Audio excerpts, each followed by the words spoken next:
Mes chers amis, voici la vidéo qui résume ce que je vous ai démontré depuis plusieurs semaines. Nous sommes au 2 novembre 2025. Soyez fiers de votre armée. Le saviez-vous qu'une...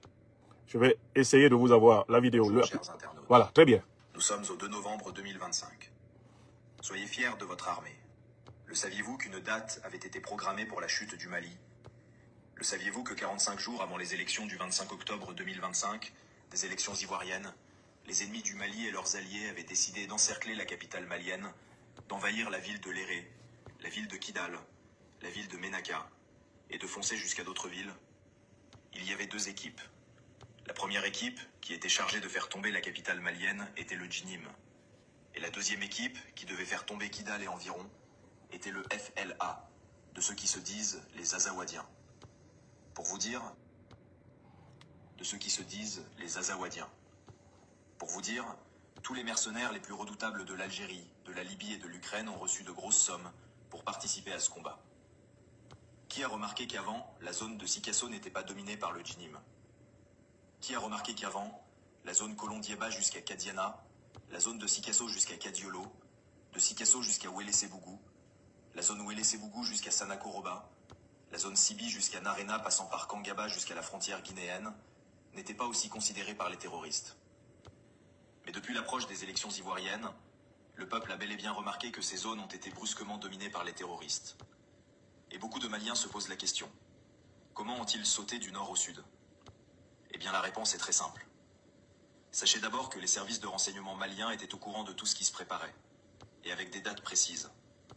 Et il y avait environ 5000 terroristes du Djinim, dont des jeunes âgés de 14 à 25 ans, et quelques terroristes du FLA infiltrés entre les frontières guinéennes et ivoiriennes sur le sol malien. Soyez sûrs d'une chose, un pacte de protection de frontières et de non-agression, ni d'attaque, avait été signé entre la Côte d'Ivoire et quelques opposants maliens. Cette réunion s'était tenue dans la capitale ivoirienne de façon discrète, 3 mois avant les élections de la Côte d'Ivoire. Pourquoi cette réunion? Tout simplement parce que le gouvernement ivoirien pensait que les opposants ivoiriens allaient se servir du Mali pour attaquer la Côte d'Ivoire. Or, cette information qui avait été donnée par les opposants maliens était fausse.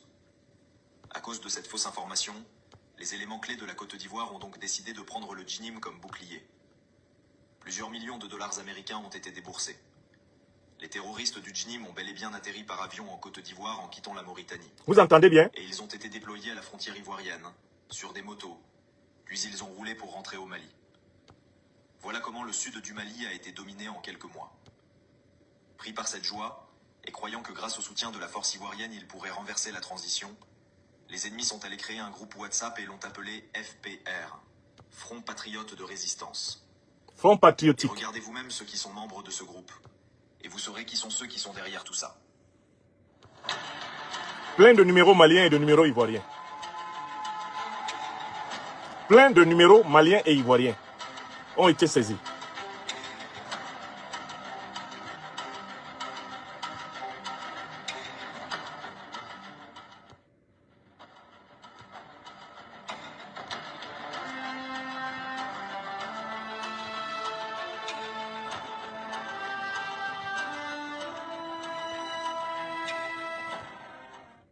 Mais ce qu'ils ne savent pas, tous ceux qui ont des arrobases, nous savons ce qu'ils font.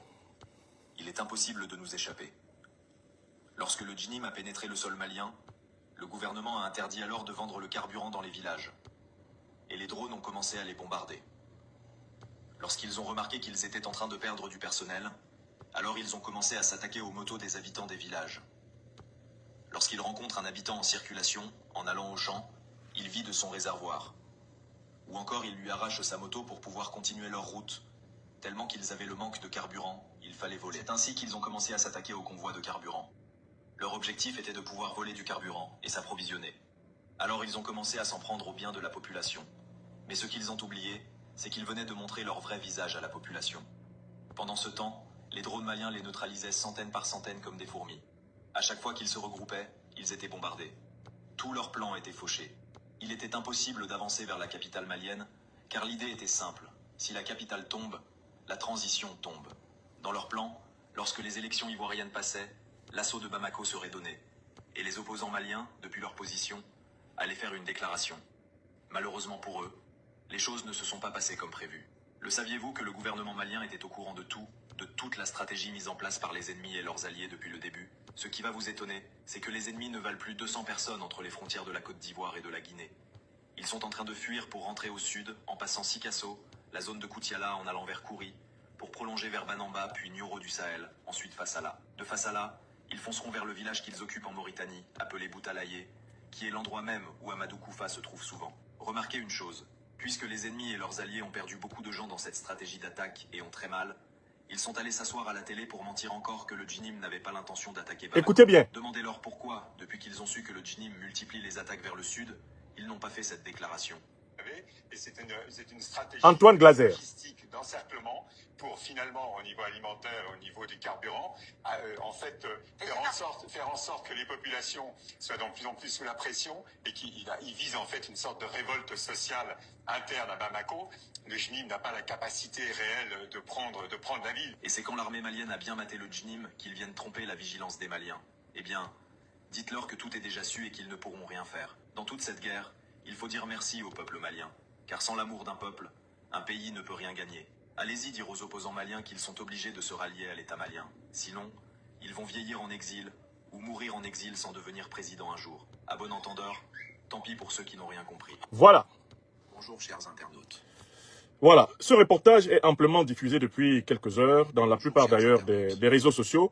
Vous pouvez avoir l'occasion de le regarder à nouveau si vous le souhaitez sur notre page Facebook Franklin Yamsi. Alors, ce reportage, vous pourriez dire, mes chers amis, c'est un reportage, c'est un montage d'images, c'est un montage vidéo. Vous pourriez dire, pourquoi aurait-on à croire davantage ce que dit ce reportage que ce que dirait quelqu'un d'autre? Eh bien, moi, mon intervention aujourd'hui consiste à vous montrer que ce reportage ne fait que confirmer ce que vous, nous, savions déjà. Et ce que, pour ma part, j'avais déjà établi par les moyens de l'enquête scientifique directe. Qu'est-ce qui est établi dans ce reportage? Premièrement, c'est incontestable. Les groupes terroristes qui s'attaquent au Mali s'appellent Al-Qaïda et l'État islamique. Et ces deux organisations terroristes ont été créées dans les années 80 par les États-Unis et dans les années 2010 par le régime américain de Barack Hussein Obama. Pour ce qui est d'Al-Qaïda, vous tapez le mot Al-Qaïda sur Google, vous pouvez retrouver la plupart des souches d'archives sur Al-Qaïda. Elles vous reconduisent aux services américains qui ont créé cette organisation à l'époque pour combattre les soviétiques en Afghanistan. Pour ce qui est de l'État islamique, c'est l'actuel président américain qui a formellement révélé en premier que l'administration de Barack Hussein Obama et d'Hillary Clinton était à l'origine de la création du second grand groupe terroriste mondial, à savoir l'État islamique. Mieux, en cette année 2025, qui s'achève bientôt, les services officiels américains ont déclassifié plusieurs documents. Et grâce à Mme Tulsi Gabbard, qui est la chef actuelle du renseignement américain, grâce à M. Elon Musk, qui a été un temps le directeur de l'agence de la bonne gouvernance américaine, l'opinion américaine et mondiale a pu être édifiée sur les financements directs sortis des caisses de l'USAID vers les organisations terroristes. De telle façon que on sait très bien que les organisations terroristes qui attaquent l'Afrique sont des groupes de mercenaires des pays de l'OTAN. Pour ce qui est de la France, un article publié par France 24 le 30 juillet 2014 présentait la France comme étant le premier banquier des djihadistes au Sahel. Cet article, basé sur des déclassifications américaines, établissait que le mécanisme de financement des criminels terroristes d'Al-Qaïda et de l'État dit islamique consiste à leur donner des otages et sous couvert de payer les rançons pour libérer ces otages, on leur donne en fait les moyens de s'approvisionner en armes, on leur donne les moyens d'acheter du personnel de combat, on leur donne des moyens pour se nourrir et même pour se gaver de biens. Et les gouvernements du Mali, du Burkina Faso, du Niger ont, de façon récurrente et flagrante, établi ces dernières années le soutien du gouvernement français à cette déstabilisation de la région sahélienne, de la région africaine, à travers les organisations terroristes. Une affaire est même pendante au Conseil de sécurité de l'ONU, puisque le Mali y a officiellement porté plainte et que la partie française a refusé la confrontation de peur d'être éclaboussée par les preuves abondantes détenues par la partie malienne. Donc, le premier fait qui est établi dans le documentaire que vous avez vu est un fait scientifique internationalement reconnu. Tout le monde sait qui est Al-Qaïda et qui est l'État islamique. Et c'est pour cela qu'en 2013, lorsque le ministre des Affaires étrangères français, Laurent Fabius, demande au ministre des Affaires étrangères de la Fédération de Russie, Sergei Lavrov, de bien vouloir éviter d'utiliser le veto russe lorsque la France va demander à intervenir militairement au Mali pour combattre ce qu'on appelle à l'époque abusivement les djihadistes? La réponse que M. Lavrov fait à M. Fabius est restée célèbre. Mon cher Laurent Fabius, la Russie vous permet d'intervenir pour stopper les terroristes qui veulent attaquer Bamako. Ok, mais n'oubliez pas que vous vous préparez à combattre, vous, Français, maintenant au Mali, les terroristes que vous avez armés en Libye contre Kadhafi. Réponse de Laurent Fabius, c'est la vie. Donc, qui que vous soyez, où que vous soyez dans le monde, il est important que vous sachiez que les Africains savent que les organisations terroristes qui attaquent le Sahel, qui attaquent le Golfe de Guinée, qui attaquent la République démocratique du Congo ou qui attaquent le Mozambique, ne sont pas des organisations religieuses. Ce sont des groupes de mercenaires de l'oligarchie politico-militaire occidentale. Ça, c'est le fait de base. Tant que ce fait n'a pas été intégré dans le cerveau d'un être humain, il n'est pas digne de discuter de géopolitique africaine. Et ce fait est affirmé dans cette vidéo. Ce n'est pas cette vidéo qui me prouve que cela est vrai. Ce sont mes propres enquêtes scientifiques qui me l'ont prouvé. Et j'ai produit un livre qui est le livre phare de la géopolitique africaine de l'année 2025. L'impérial terrorisme. Vous auriez tort de ne l'avoir pas encore commandé et de ne l'avoir pas encore lu. Il est disponible sur Amazon. On peut le trouver à Bamako, à la librairie Ba. On peut le trouver à la librairie, Mercury de Ouagadougou. On peut le trouver à l'ONEP de Niamey. L'impérial terrorisme. Ou alors le commander via Amazon sur Internet. D'accord? Maintenant, il y a un deuxième fait qui est révélé dans cette vidéo. Affirmé dans cette vidéo. À savoir que les attaques contre les convois de carburant du Mali ne faisaient partie en réalité que d'un vaste plan. Et qui avait pour but de prendre la capitale du Mali, Bamako, afin de proclamer un nouveau régime politique. Ce nouveau régime politique que les terroristes mercenaires de l'impérialisme occidental voulaient proclamer aurait bénéficié, s'il avait été installé, il aurait bénéficié de la participation de plusieurs opposants maliens planqués en Côte d'Ivoire et en France. Voilà le deuxième fait qui est dit dans la vidéo. Vous pouvez toujours poser la question suivante. Qu'est-ce qui prouve que c'est vrai? Laissons la vidéo. Qu'est-ce qui prouve que c'est vrai? En effet, c'est vrai que depuis la Côte d'Ivoire et la France, de nombreuses personnalités politiques maliennes travaillent à la déstabilisation du Mali. Pour preuve, à partir de la Côte d'Ivoire, un certain monsieur Ibrahim Aïnéa Kamara s'était proclamé président de la République du Mali, avec l'approbation, la bénédiction des autorités ivoiriennes. Preuve 1. Preuve numéro 2, je parle de la Côte d'Ivoire. Un commando de 49 mercenaires, déguisés en coiffeur, en cuisinier, en tailleur, avait été introduit pour s'installer dans l'aéroport international président Modibo Keïta Bamako Sénou, dans le but d'assassiner les dirigeants de la révolution malienne. C'est le fameux complot des 49 Gugus, des 49 Watner, comme nous l'avons appelé, et qui a valu une incarcération de plus de 6 mois à ces vauriens, avant que par magnanimité, par compassion, le président Assimi Goïta les renvoie dans leur pays, non sans avoir subi une condamnation exemplaire des tribunaux maliens.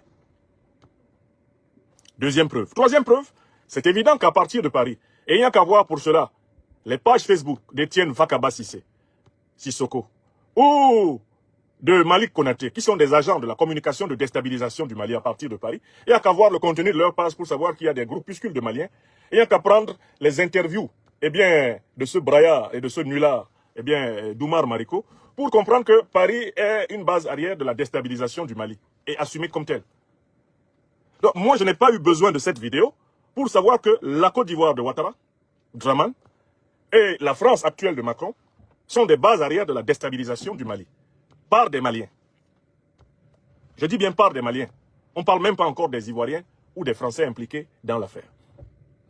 Donc voilà le deuxième fait qui est établi par d'autres moyens que la vidéo. Parce qu'il y a des gens qui se promènent et qui disent « la vidéo là ne prouve rien ». Non, la vidéo là, elle résume tout. Elle n'est pas là pour prouver, elle résume ce que nous savons. Et tous ceux qui écoutent les conférences de votre serviteur n'ont rien appris dans cette vidéo. Ils n'ont rien appris. Ils ont au contraire fait une révision générale des faits. Des faits.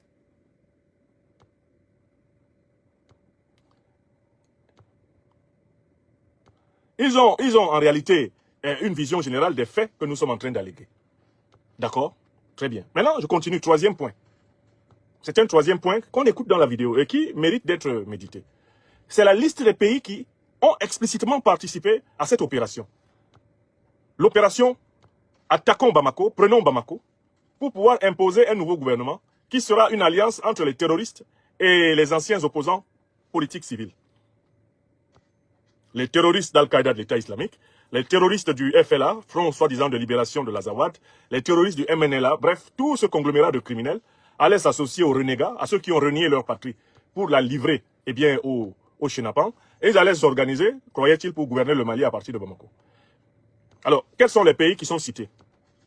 Et là encore, la vidéo ne nous apprend rien. C'est une vidéo qui est récapitulative, c'est un résumé de ce que nous savons. L'Algérie. Est-ce que c'est la vidéo qui nous apprend que l'Algérie est une base arrière pour la déstabilisation du Mali? Non. C'est un fait connu depuis très longtemps. Les relations diplomatiques entre le Mali et l'Algérie se sont d'ailleurs dégradées après que l'Algérie ait expressément participé à une agression terroriste ouverte contre le Mali en détruisant un drone militaire malien en territoire malien. C'était dans la nuit du 31 mars 2025 au 1er avril 2025. Oui ou non?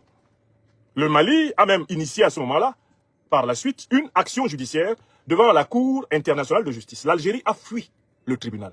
Donc nous n'avons pas besoin de cette vidéo-là pour savoir que l'Algérie est une base arrière de déstabilisation du Mali. Et on sait pourquoi les Algériens le font. C'est parce qu'ils veulent, à travers les sécessionnistes, les rebelles, eh bien les terroristes, ils veulent avoir la même mise sur les richesses pétrolières, gazières, hydrauliques, faramineuses du nord du Mali. On sait que c'est pour cela que les Algériens le font. Ils ne veulent pas voir émerger une grande puissance en Afrique noire, au sud de leurs frontières.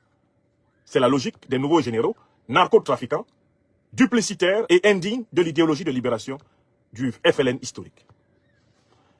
Un autre pays à citer, c'est la Mauritanie. Ne me dites pas que c'est cette vidéo qui nous apprend que la Mauritanie est une base arrière du terrorisme. Nous avons eu plusieurs faits scientifiquement incontestables prouvant que la Mauritanie est une base arrière des attaques terroristes contre le Mali. J'en cite un, sur lequel j'ai insisté il y a plusieurs mois. La journaliste Anne-Fleur Lespio, auteur d'un reportage sur les activités des terroristes au Mali, au Sahel, a reconnu dans ce reportage publié sur France 5, France Télévisions, elle a reconnu qu'elle est entrée en territoire malien, dans la zone nord, à partir de la Mauritanie, en compagnie des rebelles de l'Azawad et des terroristes d'Al-Qaïda et de l'État islamique. Anne-Fleur Lespio, une journaliste française, reconnaît être entrée frauduleusement en territoire malien avec les terroristes, mais à partir de la Mauritanie. Ça, c'est un fait.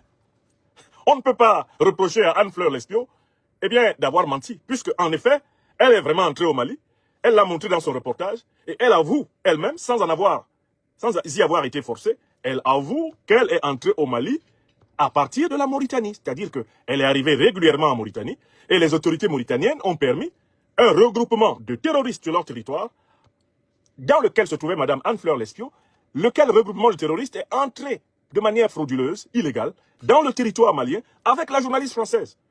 On pourchasse les Maliens, on pourchasse les Africains aux portes de l'Europe. Quand les Africains n'ont pas de papier, ils rasent les murs à Paris. Quand on les attrape, on les entasse comme des bêtes de somme dans les centres de rétention administrative pour les expulser. Mais une journaliste française est fière de violer les lois de l'immigration du Mali, d'entrer illégalement dans son territoire avec la couverture de terroristes. Et elle l'écrit, et elle s'en réjouit. Donc je n'ai pas besoin de la vidéo que je vous ai montrée pour savoir que la Mauritanie est une base arrière du terrorisme contre le Sahel. Je n'en ai pas besoin. J'ajoute une deuxième preuve concernant la Mauritanie. La deuxième preuve concernant la Mauritanie, mais ce sont les révélations des services russes qui ont identifié l'ambassadeur d'Ukraine en Mauritanie comme étant l'un des plus grands pourvoyeurs d'armes au groupe terroriste. Les livraisons d'armes au groupe terroriste à partir du territoire mauritanien sont un fait banal. Et enfin, j'ajoute une quatrième preuve. Là, ce sont les comptes rendus de l'armée malienne, des forces armées maliennes, qui plusieurs fois ont fait état de ce que c'est à partir du territoire mauritanien que les incursions sont préparées contre le territoire malien et que les terroristes, dès qu'ils sont en difficulté au Mali, s'enfuient en Mauritanie comme ils s'enfuient en Algérie, comme ils s'enfuient en Côte d'Ivoire, où ils bénéficient, bien sûr, de la bienveillance des autorités complices. On passe au troisième pays. Le troisième pays qui est cité dans cette histoire, c'est la Côte d'Ivoire. Il est dit dans la vidéo que la Côte d'Ivoire donne ses aéroports pour l'atterrissage d'armes qui sont par la suite distribuées aux terroristes. Et la vidéo explique pourquoi c'est la Côte d'Ivoire. Vous savez, les terroristes, globalement, sont situés dans la zone nord et dans la zone nord, on va dire ouest, nord-ouest du Mali. C'est-à-dire, globalement, qu'ils ont pour base arrière, actuellement, l'Algérie et la Mauritanie. L'Algérie au nord, la Mauritanie